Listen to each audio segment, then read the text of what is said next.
The Grand War Hall of the Vorthon Dominion went unnaturally quiet as a steel platform lowered from the ceiling on thick chains. A cage. Inside it stood a small human girl with 2 messy braids and a plain jumpsuit that looked borrowed from someone twice her size. Her fingers wrapped around the bars, not shaking, just steady. Her name was Lena Harper, 8 years old. She had been taken from a frontier colony 3 cycles earlier, dragged across light years, and displayed like a trophy. Today, she was supposed to be a lesson. From his elevated throne, Over-Commander Cressethal leaned forward. His plated jaws clicked slowly, savoring the moment. 6 pale eyes scanned the crowd as if drinking in their hunger. "Behold," he announced, voice amplified through the hall. "The so-called child of Earth, the species that dares whisper the word destiny." The arena's circular stands rose like cliffs around the blood-marked floor. Thousands of alien dignitaries watched from glowing balconies and carved platforms. The scaled Drakari hissed their approval. The insectoid Velryx clattered their claws in rhythm. The shimmering Lumen Court pulsed with bright excitement. Cressethal lifted a clawed hand toward Lena's cage. "Humans claim they endure. Humans claim they are stubborn. Humans claim they cannot be broken." His voice grew colder. "We will show the galaxy what they truly are." A low rumble crawled through the floor. Not machinery. Something alive.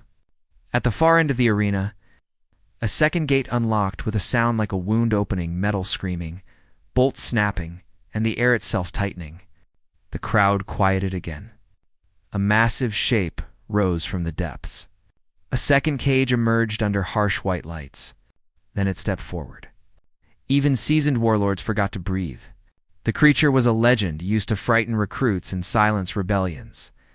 Astrax the albino wolf engineered by the Dominion's bioshapers.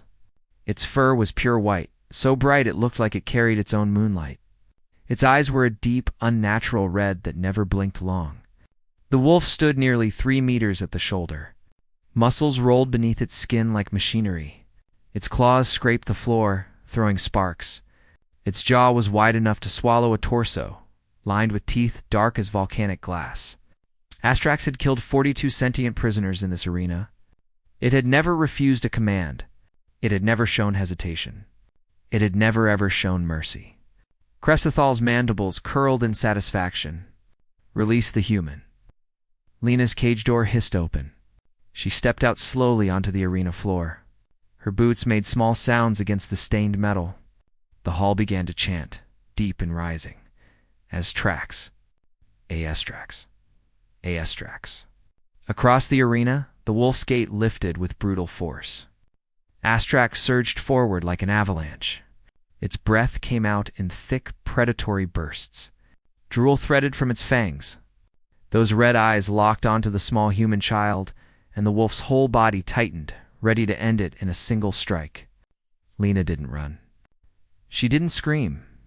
She simply stood there, looking up at the nightmare rushing toward her. Cressethal laughed, a harsh metallic sound. Frozen, weak, just as expected. Then something changed. Astrax stopped.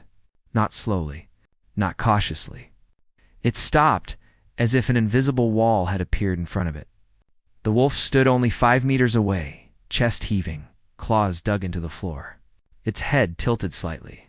Its ears shifted forward, as if listening to something no one else could hear. The chanting broke into confused murmurs. What is it waiting for? A Velryx elder snapped.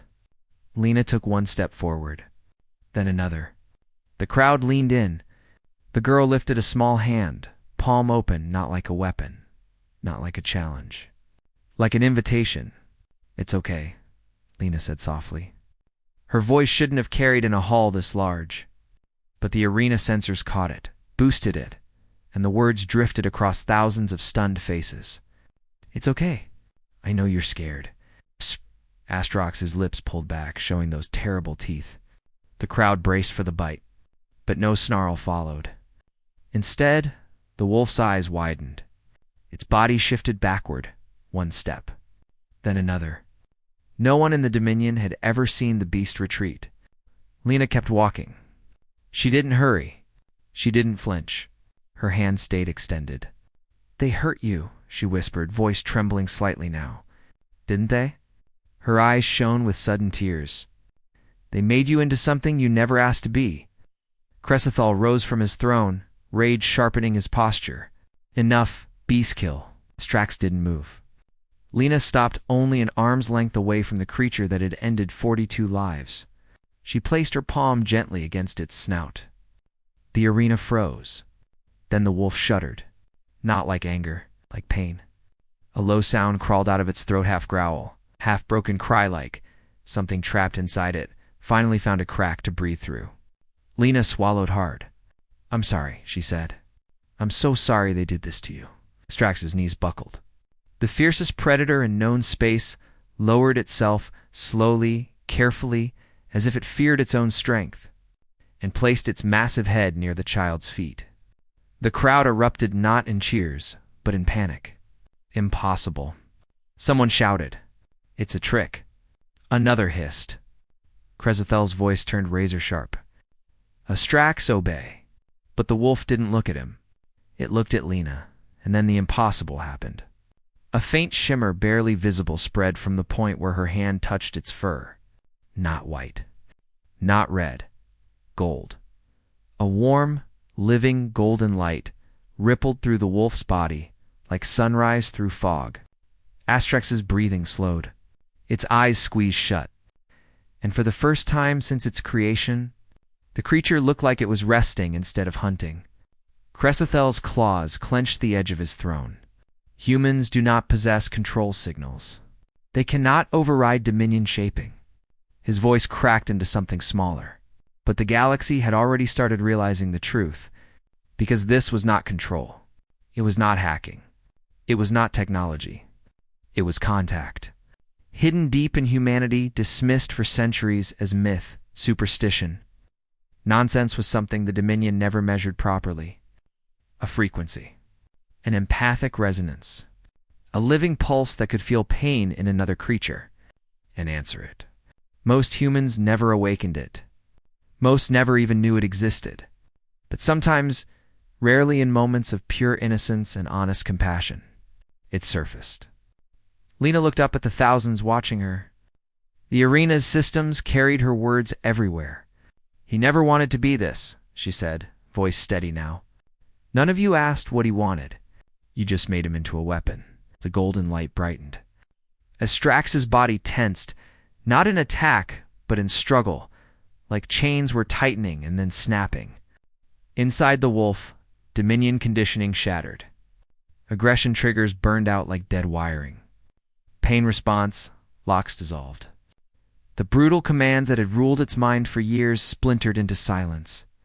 Asterix lifted its head slowly. Its red eyes softened, still fierce, still powerful, but no longer empty. Lena touched its cheek and whispered, "You're free now. I promise." The hall went dead quiet.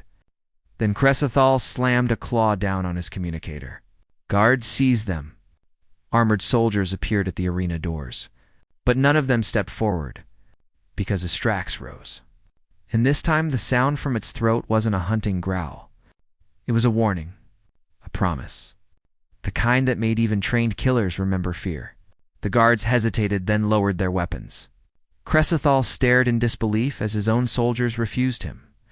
In the chaos that followed, Lena wrapped her small arms around the wolf's massive neck. Strax didn't move. It simply leaned its head down gently, protectively, like it had found something it didn't know was possible. A bond not built from dominance, but from understanding. Within hours, the Dominion tried to bury the footage. They failed. Because the recording didn't just leak, exploded across every inhabited world. And when the Galactic Council called an emergency session, the outcome changed before their first speech even began. A human fleet arrived with terrifying speed. Not to conquer. To retrieve, to protect. Lena and the albino wolf walked out of the arena together. No one dared stop them. The galaxy watched the clip again and again. The child. The beast. The golden light. And the realization struck like a meteor. Humans were not weak. They were something far more dangerous than brute force. They could turn monsters into allies with compassion. They could heal what empires broke. They could free what science enslaved. And if they ever decided to use that gift on a galactic scale, no throne would be safe. Because humanity wouldn't conquer the stars with war. They would conquer them with something the Dominion never learned how to defend against: love.